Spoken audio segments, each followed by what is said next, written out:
美国国会表决通过2024年国防授权法案，但总统拜登签名了后就会生效。案算要开美金115亿，伫印太地区对抗中国扩大的势力。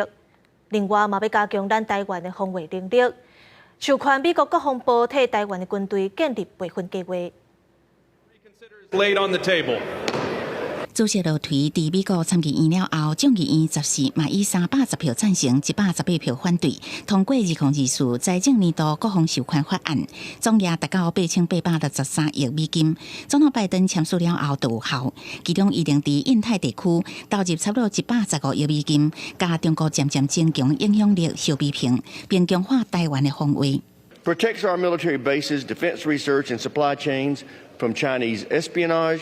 Trains and equips Taiwan, including enhanced cyber cooperation with and prioritization of aid to Taiwan, and detailed analyses of China's defense spending. 当中有关台湾的部分，授权美国国防部为台湾军队建立全面性备份计划，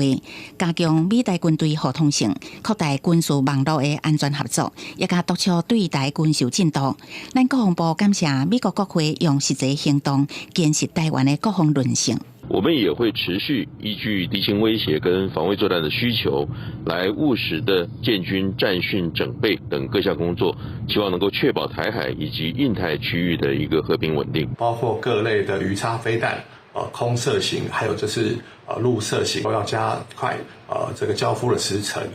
以来抵抗中共这种就是可能的两栖进犯。因为中国机舰持续的侵扰，国防部表示，15透早开始陆续有查到中共歼10、歼16也甲无人机车的机型，其中10台超过海峡中线，阁有强舰配合执行联合舰备警巡。军事专业14嘛记录到中共驱逐舰、护卫舰、补给舰等3只军舰，伫台湾东北角海峡由南往北航行，传出咱海军空敌级巡防舰就近监控。记者综合报道。